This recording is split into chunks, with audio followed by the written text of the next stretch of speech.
오늘 우리에게 주신 하나님의 말씀은 시편 126편 5절과 6절 말씀입니다.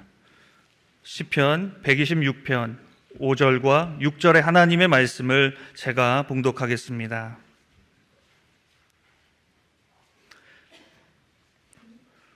눈물을 흘리며 씨를 뿌리는 자는 기쁨으로 거두리로다. 울며 씨를 뿌리러 나가는 자는 반드시 기쁨으로 그 곡식단을 가지고 돌아오리로다. 아멘. 지난 몇 주간 내년도부터 새롭게 출범하는 제2기 화성교회 교회학교 일명 다니엘 학교에 관해서 말씀드리면서 특히 우리 다니엘 학교에서 가장 중요한 역할을 감당할 헌신적인 교사에 관해서 계속 말씀을 드렸는데요. 몇몇 분들이 말씀을 들은 후에 하나님께서 나를 이 일로 부르시는 것이 아닌가 고민하면서 기도하신다는 말씀들을 하시더라고요. 그 말씀을 들으면서 참 감사했습니다. 제가 직접 들은 분들 외에도 많은 분들이 기도하면서 우리 하나님의 부르심을 확인하고 있는 줄 압니다. 오늘이 이 다니엘 학교 교사 모집을 마감하는 날인데요. 그래서 이 복되고 영광스러운 사명에 우리 교회가 그리고 우리 성도들이 어떻게 동참해야 하는지에 대해서 오늘 눈물로 씨를 뿌릴 사람이 필요합니다 라는 제목으로 말씀을 드리려고 합니다. 바벨론의 대대적인 그 침공을 받은 이스라엘은 성전이 무너지고 많은 사람들이 바벨론의 포로로 끌려갔죠.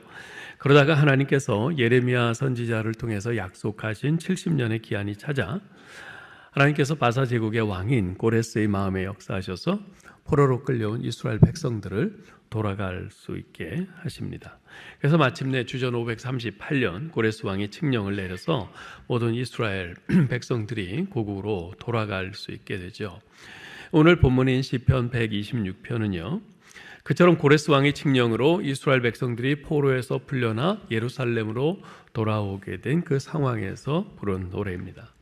그 기쁨과 감격을 시편 기자는 1절에서 이렇게 표현합니다. 같이 읽어볼까요? 여호와께서 시온의 포로를 돌리실 때에 우리가 꿈꾸는 것 같았도다. 우리가 꿈꾸는 것 같았도다. 아주 참으로 기가 막힌 표현입니다. 이게 꿈이야 생시야 이러면서 정말 서로 뺨을 꼬집어 보기도 하고 그러지 않았겠어요? 얼마나 좋았으면, 얼마나 기뻤으면 꿈꾸는 것 같았을까요? 아마도 평생을 살아오면서 처음 느껴보는 가장 크고 감격적인 기쁨이었을 겁니다. 그들의 감격과 기쁨은 2절, 3절에서 계속 표현됩니다. 읽어보죠. 그때에 우리 입에는 웃음이 가득하고 우리 혀에는 찬양이 찼었도다. 그때에 문나라 가운데서 말하기를 여호와께서 저희를 위하여 큰 일을 행하셨다 하였도다. 여호와께서 우리를 위하여 큰 일을 행하셨으니 우리는 기쁘도다.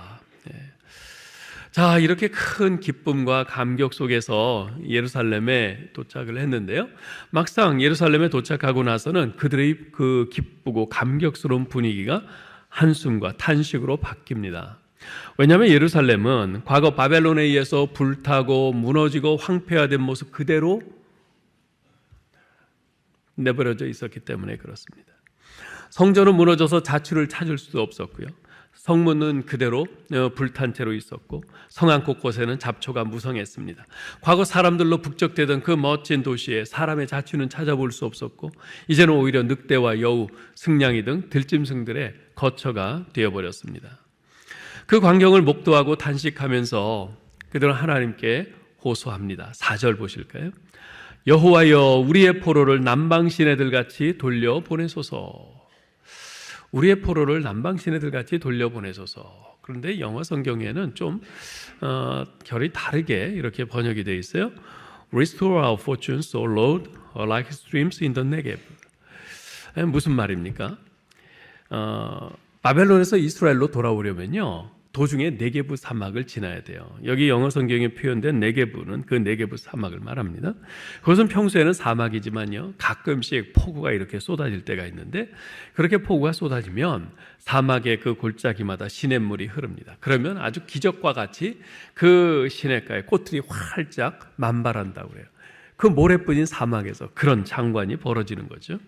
아마도 이스라엘 백성들은 예루살렘으로 귀환하다가 도중에 이 네게브 사막에서 그 광경을 목도했던 것 같습니다. 그래서 그 광경을 상기하고는 하나님께 호소하는 거죠. 여호와 하나님, 포로에서 돌아와 비참한 우리의 처지를 저 네게브 사막에서 본 그 광경처럼 회복시켜 주옵소서. 포로에서 돌아온 이스라엘 백성들 앞에 펼쳐진 이 황폐화된 예루살렘의 모습은 백성들에게 또 다른 절망을 안겨주기에 충분한 현실이었습니다. 그런 현실 앞에 망연자실하며 넋을 잃고 서 있는 백성들에게 시편 기자가 5절 6절에서 이렇게 도전합니다. 읽어볼까요? 눈물을 흘리며 씨를 뿌리는 자는 기쁨으로 거두리로다. 울며 씨를 뿌리러 나가는 자는 반드시 기쁨으로 그 곡식단을 가지고 돌아오리로다. 그들은 알아야 했습니다. 그들이 바벨론 70년 포로 생활에서 해방되어 고국으로 돌아오게 된 것은 전적으로 하나님께서 역사하시고 베푸신 은혜의 결과였지만 이제 그 황폐화된 조국을 다시 번영의 땅으로 회복시키는 일은 그들이 감당해야 할 그들에게 주어진 사명이었던 것입니다. 그들은 부서진 성벽을 다시 쌓아야 했고요. 불탄 성문을 다시 고치고 무너진 성전을 다시 재건해야 했습니다. 성 안에 무성한 그 잡초를 다 뽑고 씨를 다시 뿌려야 했습니다. 사람들이 거주하며 살 수 있도록 들짐승들을 쫓아내고 집들을 수리하고 또 새로 지어야 했습니다. 그 일들은 그들이 감당하고 뿌려야 할 씨였습니다. 여러분, 오늘 우리가 읽은 본문 5절 6절에는요 이 씨를 뿌리러 나갈 때의 그 심정과 추수 때의 심정이 대조되어 표현되어 있습니다. 씨를 뿌리러 나갈 때는 어떻게 한다고요? 눈물을 흘리면서 울면서 나간다고 묘사되어 있습니다. 왜 눈물을 흘리며 나갑니까? 왜요? 그만큼 어렵고 고생스럽기 때문에 그렇습니다. 그러나 이렇게 눈물을 흘리며 고생을 하면서도 씨를 뿌리는 이유가 뭐죠? 추수의 기쁨이 있기 때문입니다. 뿌려진 씨 하나에서 수백 배의 결실을 거두는 엄청난 기쁨이 있기에 농사의 그 어려운 과정들을 인내하면서 감당하는 것입니다. 그 어린 왕자라는 책을 쓴 생텍쥐베리는요 이런 말을 해요. 사막이 아름다운 것은 어디인가 오아시스가 있기 때문이다. 여러분 한번 생각해 보세요. 풀 한 포기, 나무 그늘 하나 없는 뜨거운 열사의 사막. 그 사막은요 그 자체로 절망이요 죽음의 공간일 뿐입니다. 그런 사막이 뭐가 그리 아름답겠어요. 그러나 끝없이 펼쳐진 그 사막의 한가운데 어딘가에 자리 잡고 있는 그 오아시스는 절망과 죽음의 대지에 피어난 희망과 생명의 꽃과도 같습니다. 그 오아시스를 마음의 눈으로 보는 사람에게는 사막조차도 아름다운 것이죠. 그 오아시스 사진 안 나오나요? 이렇게 딱 나와야 돼요. 여기 보세요. 사방이 다 사막이에요. 사방이 다 사막이에요. 모래예요. 절망밖에는 없어요. 저기선 생존이 불가능한 곳입니다. 그런데 어딘가에 있는 저 오아시스 때문에 그 사막을 걸어가고 버틸 수가 있는 거죠.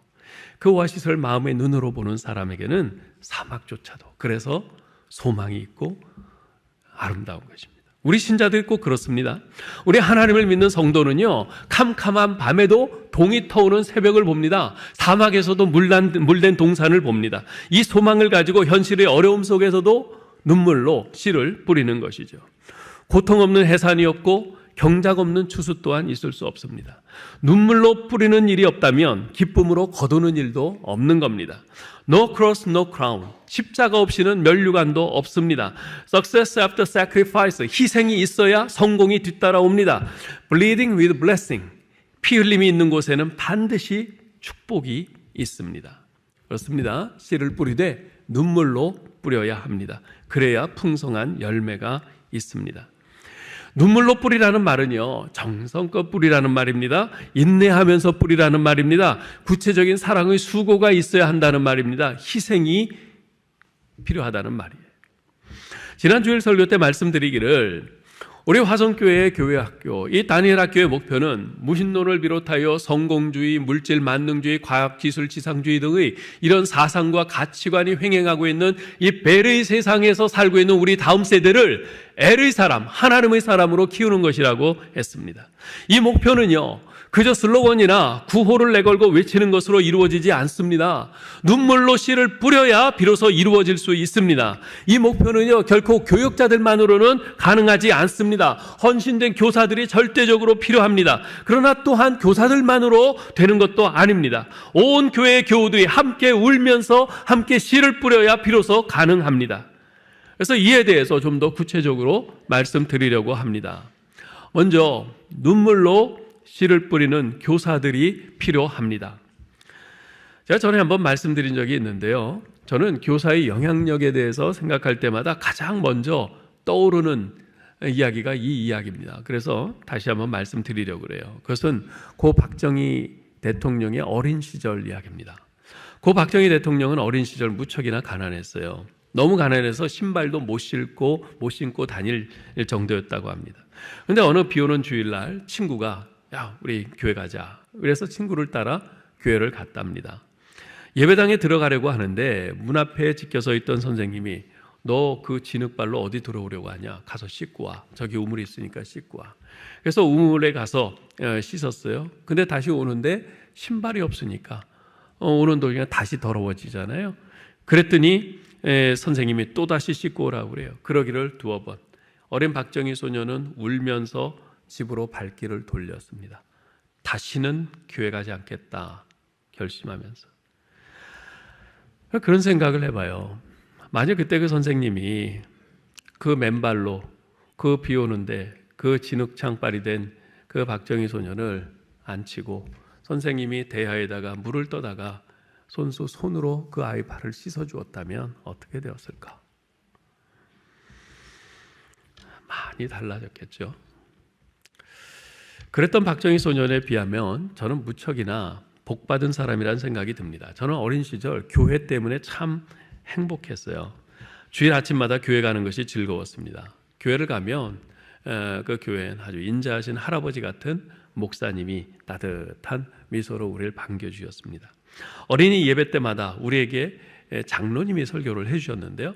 그 장로님이 무서웠지만 참 좋았어요. 왜 무서웠냐면 실제로는 아주 상냥하시고 따뜻한 분이신데 기골이 장대하신 분인데요. 그 장로님은 일을 하시다가 손가락이 이렇게 잘라졌어요. 그런데 설교를 하시면서 손을 이렇게 드시는데 손가락이 없는 거예요. 그게 무섭잖아요. 우리 어린 심령에 볼 때.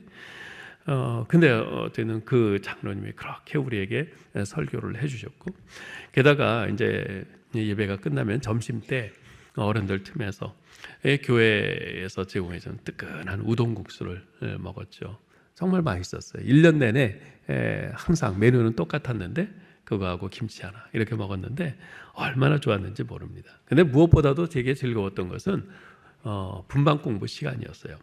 당시 저희 교회는 산 중턱에 이렇게 세워졌는데요. 제가 초등학교 3학년 때쯤 그 교회를 이제 거기에 지었어요. 그래서 그 산은 바로 이제 제가 다니던 국민학교 바로 뒷산이었는데, 그래서 학교를 마치면 저도 가서 이제 벽돌 한 장씩 이렇게 나르고 그랬던 기억이 있습니다.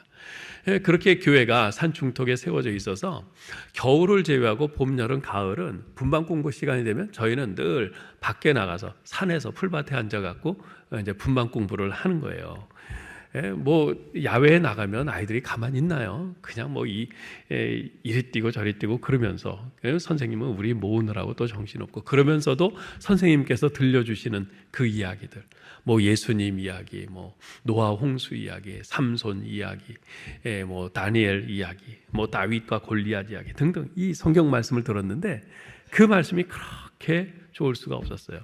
그때는 뭐 지금처럼 핸드폰이 있습니까? TV도 없는 시절이에요. TV도 없는 시절. 그런데 교회 가면 그렇게 선생님이 재밌는 이야기를, 그렇게 성경 이야기를 해주시는 거예요. 너무나 좋았죠. 저는 특히 초등부 6학년 때 담임이셨던 한 선생님, 이 성함은 제가 잘 모르겠어요. 이름은 모르겠어요. 근데 성은 분명히 한 선생님이세요. 근데 그분을 잊을 수가 없습니다. 선생님께서는 이 주일학교 이제 제가 졸업하던 12월 마지막 주일에 저희 분방 공부 시간에 우리들에게 이제 다니엘과 세 친구 이야기를 들려주셨어요. 그리고는 우리들 한 사람 한 사람 이름을 불러가면서 간절히 기도를 해주셨습니다. 그리고 저녁에 우리 반 아이들을 집으로 초대를 해주셨어요. 그때 선생님 댁은 고아원에 있는 사택에 거기 살고 계셨는데, 왜 그 고아원에 살고 계셨는지는 모르겠어요. 근데 거기 사택에 살고 계셨는데 저희는 그 고아원에 가는 게 굉장히 무서웠어요. 그 어린 나이에 아무래도 그 고아원에서 이렇게 자라는 그 형들이 좀 이렇게 억세고 좀 무섭거든요. 그래서 무서웠는데, 그래서 선생님이 이제 초대를 해주셔갖고 이제 갔어요. 선생님이 맛있게 만들어 주신 이제 저녁 식사도 맛있게 먹고 거기서 한참 재밌게 놀고, 근데 이제 끝날 때쯤 선생님이 다시 저희들의 이름을 부르시면서 간절히 또 기도를 해주셨어요. 그런 선생님의 사랑은 지금도 제 눈시울을 붉어지게 만드는 소중한 추억의 편린입니다. 그 시절의 교회는요, 제 영혼의 어머니였어요. 교회에서 저는 따뜻함을, 평안함을, 기쁨을, 안정감을 느꼈어요. 저는 중학교에 올라가면서 시험에 빠져서 믿음을 잃고 5년간 교회를 떠났었는데, 그런 제가 다시 주님께 돌아올 수 있었던 데는 물론 우리 부모님의 날마다의 그 눈물의 기도가 가장 컸겠지만, 또한 유년주일학교 때 선생님들로부터 받은 그 사랑의 불씨가 제 안에 꺼지지 않고 남아 있었기 때문이라고 저는 믿습니다. 여러분, 이처럼 교사 한 사람의 영향력은 엄청납니다.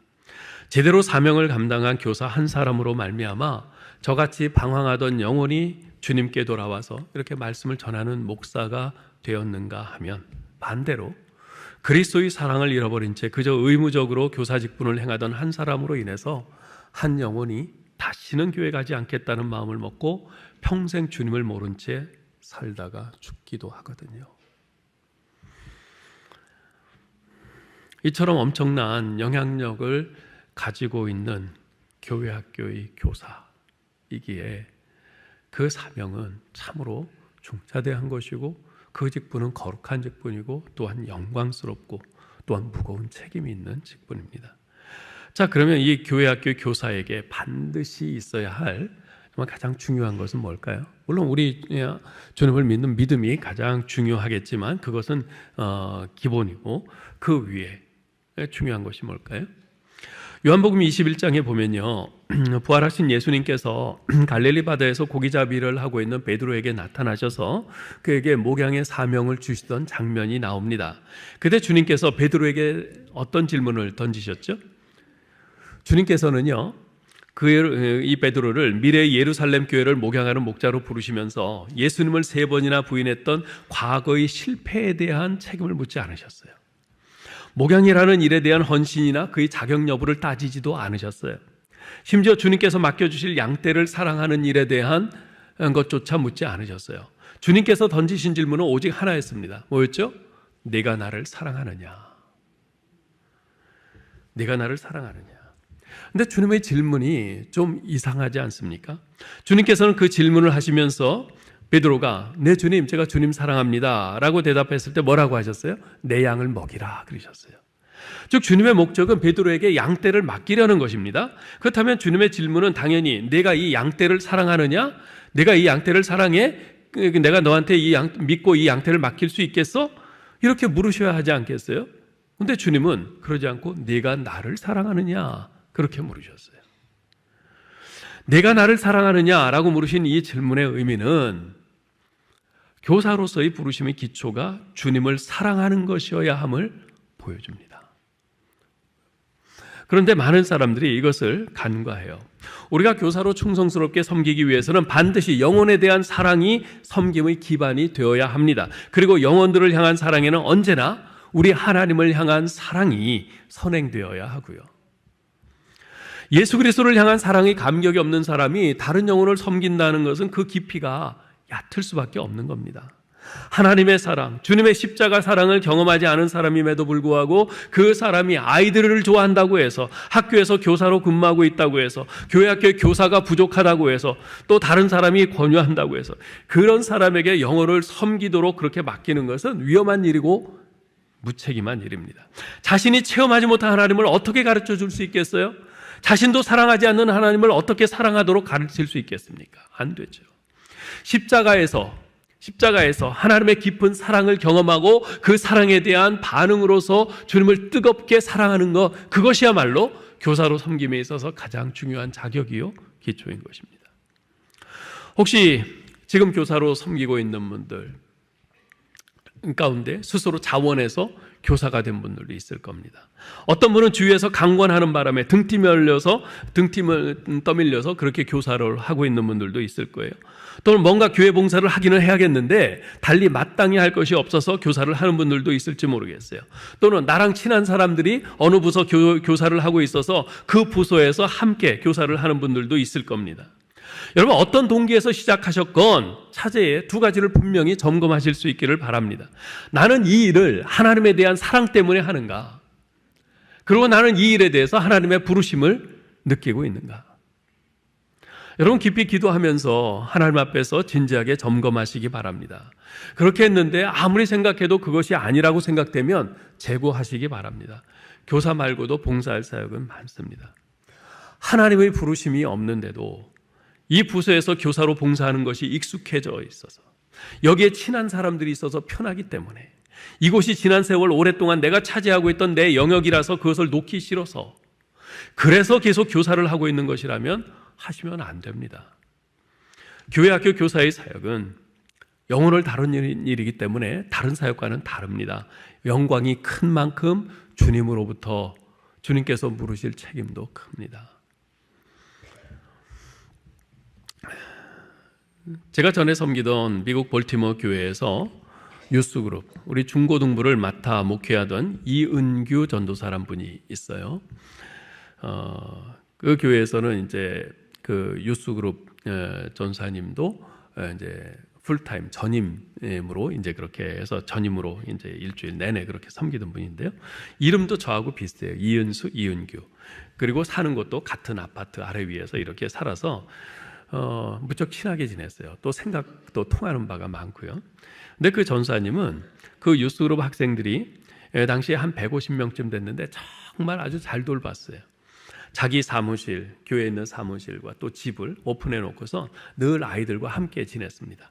같이 농구도 하고 같이 맥도날드도 가고 또 같이 영화관도 가고, 학교에서 무슨 일이 생겼다면 부모님보다 먼저 뛰어가요.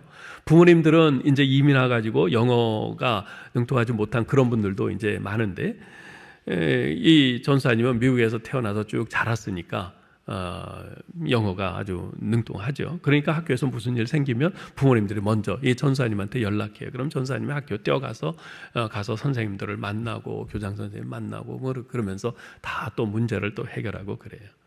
그야말로 완전히 일주일 내내 아이들과 함께 지내며 아이들을 위해서 그렇게 사는 거예요. 나중에는요, 그곳 볼티모어의 하워드 카운티란 지역 신문에 그 지역의 가장 중요한 인사 10명을 선정을 해갖고 그 지역 신문에 실었는데, 그 중에 외국인으로는 유일하게 그 전도사님이 거기 실렸어요. 그렇게 아이들을 위해서 헌신적으로 그렇게 돌보는 그 전사님이 그 지역에서 다 인정을 받은 거죠. 근데 그 전사님에게 전사님 수고 많아요 치하를 하면 그 전사님이 늘 하는 말이 있어요. 아닙니다. 저는 베이비시터일 뿐인 거요. 그래요. 베이비시터는 유모예요. 유모. 저는 처음에 그냥 겸손의 말인 것으로만 생각을 했어요. 근데 좀 지나면서 그 말이 맞다 하는 생각이 듭니다.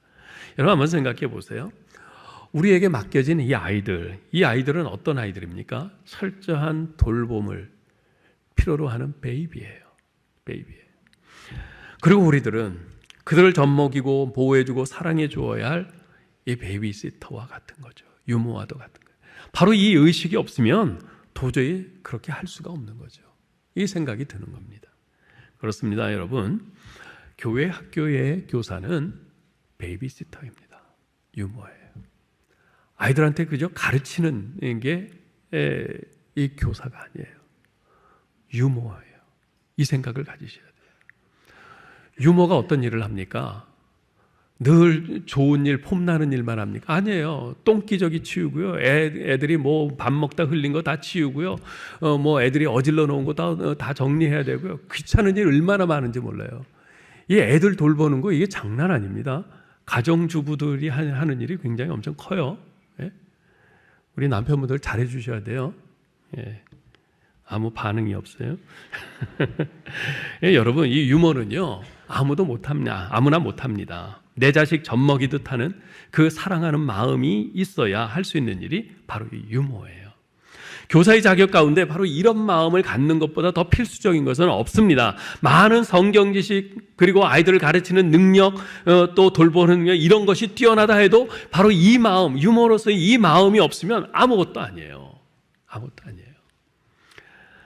당시의 무리를 보시되 목자 없이 길을 잃고 유리방황하는 어린 양으로 보시면서 고통스러워 하시던 예수님의 마음은 지금도 이 세상을 향해서 계속되고 있습니다. 교회학교 교사는요, 바로 이렇게 행하시던 예수님의 마음과 그 섬김을 뒤잇기 위해서 부름받은 것이에요.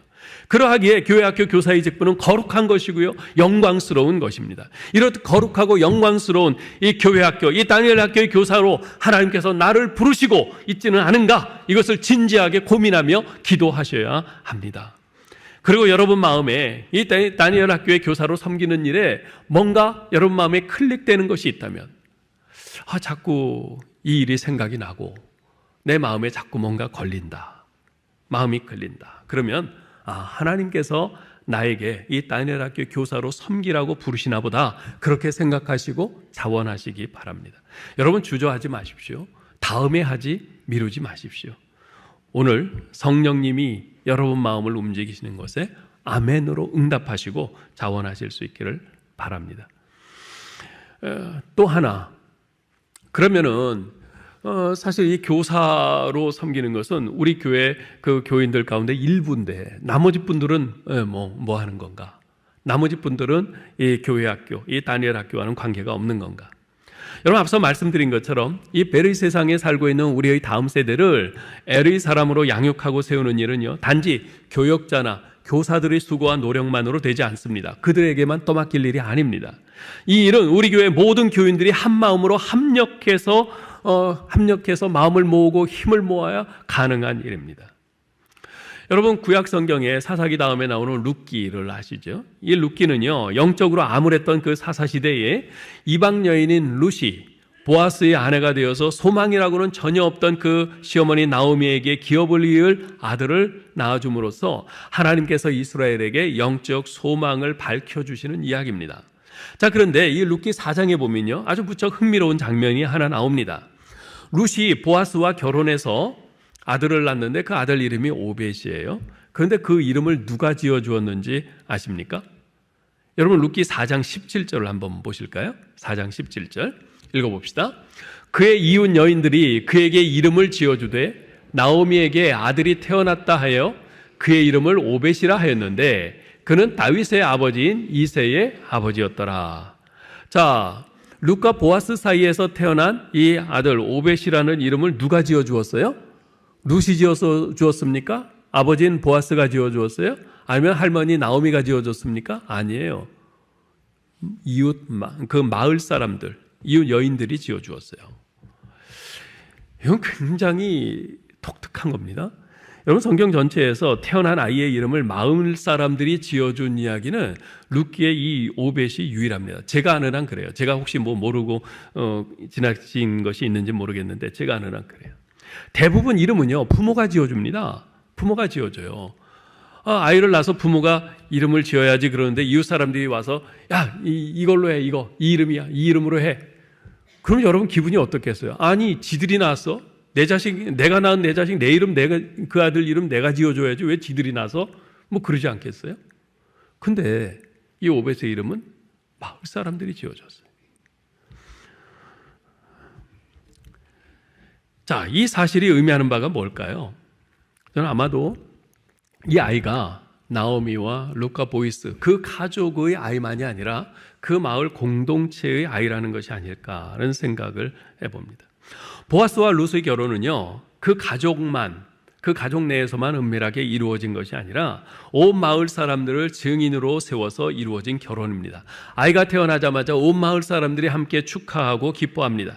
그리하여 이 아이는 이 가족만의 아이가 아니라 온 마을의 아이이기도 합니다. 그것은 이 아이로 인한 기쁨과 유익이 룻이나 나오미, 보아스에게만 해당되는 것이 아니라 온 마을에도 해당된다는 것을 뜻합니다.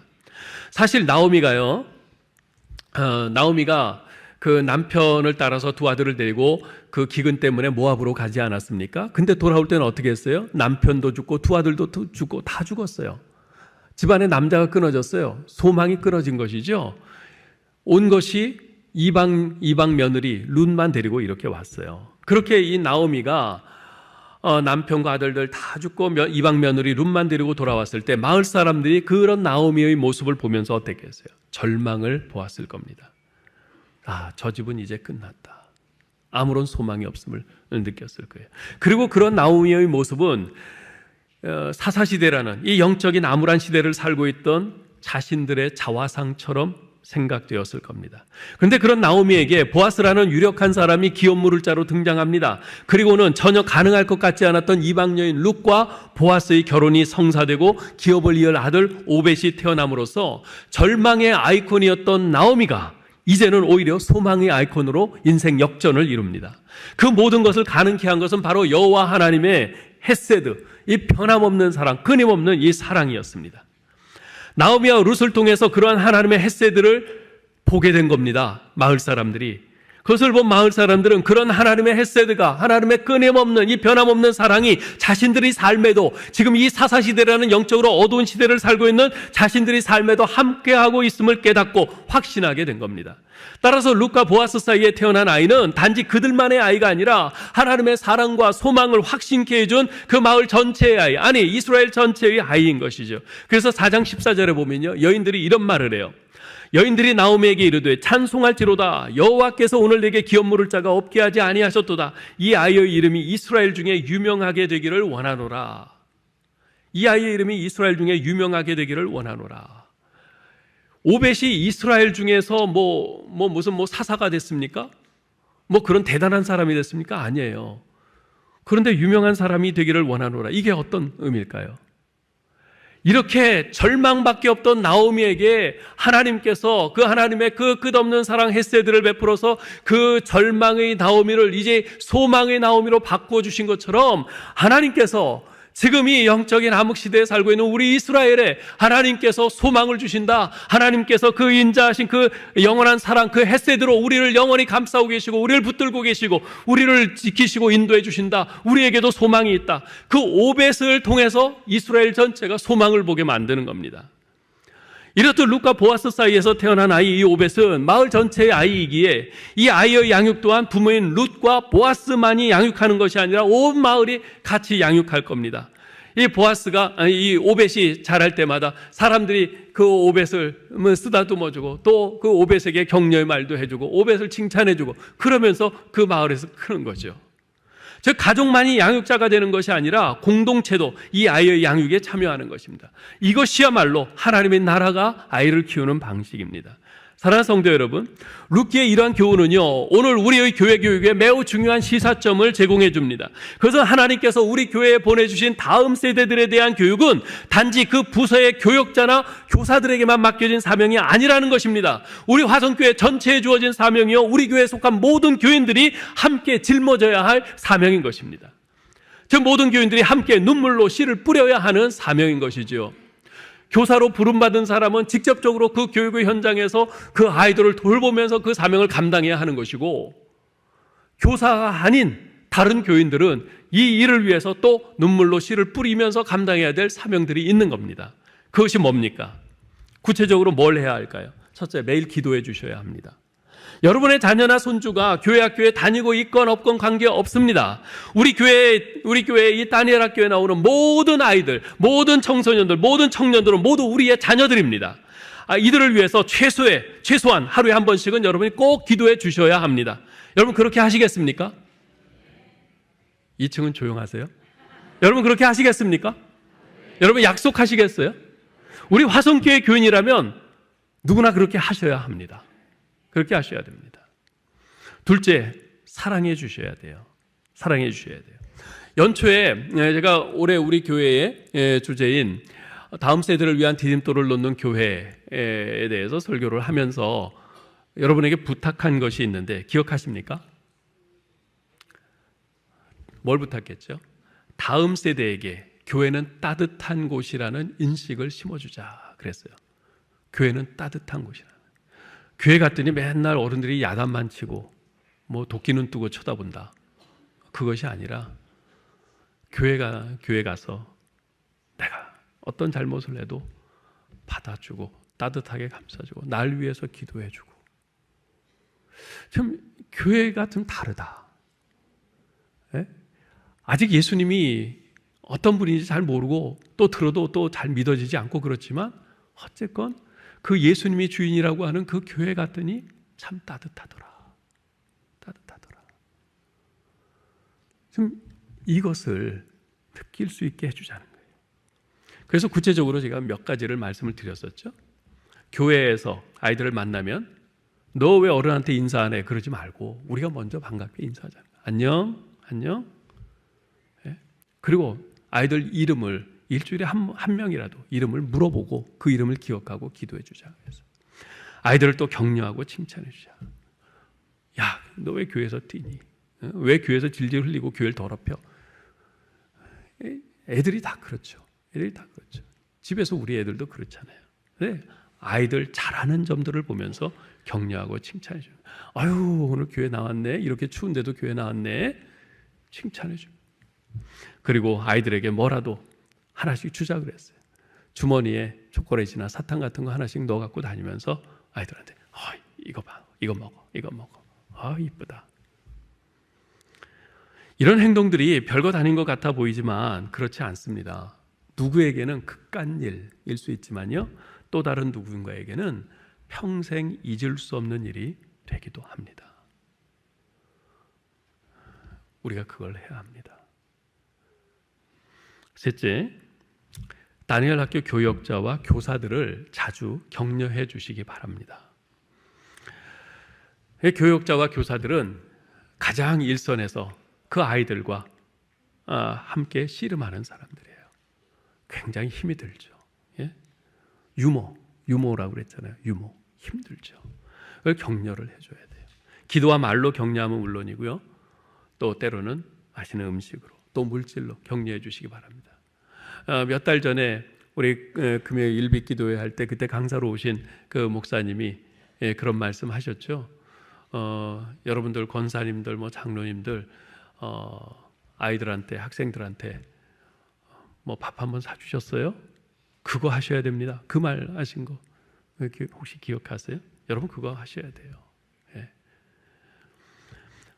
가장 앞장서서 이렇게 교사로 이 힘든 일을 하고 섬기는 우리 그분들을 그렇게 격려하셔야 됩니다. 특별히 성경학교나 수련회 때 방문을 하시고 또 가서 봉사도 하시고 그렇게 격려해 주셔야 합니다.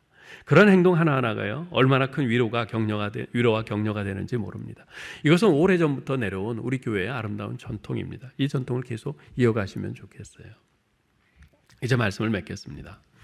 여러분 지금 보시는 저 사진은요, 1994년 그 퓰리처상 수상작입니다.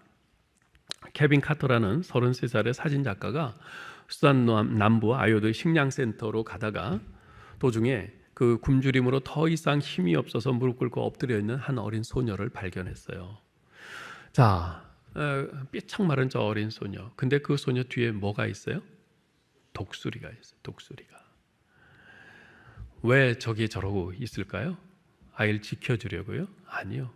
아이가 이제 완전히 쓰러져서 의식을 잃으면 잡아먹으려고 기다리고 있는 겁니다. 호시탐탐 노리고 있는 저 독수리. 섬뜩한 모습이에요. 저는 저 소녀의 모습에서 우리 아이들의 모습이 오버랩되어 보입니다. 얼마나 섬뜩하고 두려운지 모르겠어요. 베드로전서 5장 8절에서 베드로 사도가 말하죠. 근신하라, 깨어라. 너희 대적마귀가 우는 사자같이 두루다니며 삼킬 자를 찾나니. 지금 마귀는 지금 목표를 정해뒀어요. 우리 다음 세대가 목표예요. 물론 우리들도 그 목표 중에 있지만 마귀는 우리 다음 세대를 집중적으로 공략합니다. 네. 아이들에게서 우리 예수님이라는 이름을 완전히 지워버리게 만들려고 가전애를 쓸 거예요. 호시탐탐 노리고 있어요. 사랑하는 성도 여러분, 우리의 아이들, 청소년들, 우리 청년들을 이런 상태에 그냥 둬야겠습니까? 저들이 저렇게 희생되지 않도록 막는 것이 하나님께서 우리에게 주신 사명이 아니겠습니까? 사랑하는 성도 여러분, 저는 이 교회학교 교육은 민둥산의 나무 심기라고 생각을 합니다. 민둥산의 나무 심기. 지금 당장은 별로 표시 나지 않아요. 나무 심을 때 큰 나무 심습니까? 아니요. 작은 묘목 심어요. 작은 거. 가늘고 작은 묘목 심어요. 그거 심어봤자 아무 표시도 안 나요. 아유, 저게 견딜려나? 그런 생각마저도 듭니다. 열매는 더더욱 기대하기 힘듭니다. 그러나 우리가 열심히 눈물로 씨를 뿌리고 그 작은 묘목들을 가꾸면요, 10년, 20년 후에는 그 작은 묘목들이 울창한 나무로, 우람한 나무로 성장해서 숲을 이루고 있는 것을 보게 될 것입니다. 작은 묘목들이 산에 심겨지면요, 처음에는 산의 신세를 집니다. 그러나 그 묘목들이 자라서 거목이 되면 그때는 그 나무가 산의 신세를 지는 것이 아니라 산이 그 나무의 신세를 집니다. 그런 거목들이 깊이 뿌리 내리고 딱 있는 그 산은요, 아무리 홍수가 불고 태풍이 몰아치고 그래도 그 산이 허물어지지 않아요. 여러분, 교회 학교 교사들은요, 바로 이런 벌거벗은 민둥산에 묘목을 심는 사람들이라고 저는 생각을 합니다. 우리 교사들이 이름 없이 빛도 없이 어린 영혼들을 섬기며 사는 것, 힘든 일이지만 거기에는 남다른, 남이 모르는 꿈이 있기 때문에 그 일을 감당을 합니다. 지금은 묘목 같은 작은 영혼들, 물을 주어도 곧 시드는 것 같고 비료를 주어도 잘 자라기는커녕 오히려 힘만 들고 아무 효과도 없는 것 같지만 눈물로 사랑으로 그들을 돌보면 언젠가는 그들이 장엄한 거목으로 자라게 되리라는 바로 그런 꿈입니다. 지금은 그 영혼들이 교회의 신세를 지는 작은 묘목들일 뿐이지만 여러분이 사랑으로 뿌린 그 눈물로 말미암아 언젠가는 거목처럼 자란 그 영혼들 때문에 교회가 교회다워지고 하나님의 나라가 흥왕하게 되는 그 날을 보게 되리라는 그 꿈이요 소망입니다. 눈물로 씨를 뿌리는 교사들은요, 반드시 하나님의 영광을 보게 될 줄 믿습니다. 또한 기도와 사랑과 격려로 함께 눈물의 씨를 뿌리는 모든 교우 여러분 역시 기쁨으로 그 단을 가지고 돌아오는 그 영광에 참여하게 될 줄 믿습니다. 눈물 흘리며 씨를 뿌리는 자는 기쁨으로 거두리로다. 울며 씨를 뿌리러 나가는 자는 정녕 기쁨으로 그 단을 가지고 돌아오리로다. 아무쪼록 내년부터 출범하는 제2기 화성교회 교회학교 이 다니엘학교의 교사로든 아니면 기도와 사랑과 격려의 후원자로든 하나님의 부르심을 따라서 참여하여 눈물로 씨를 뿌리며 섬기는 저와 여러분 될 수 있기를 주님의 이름으로 축원합니다.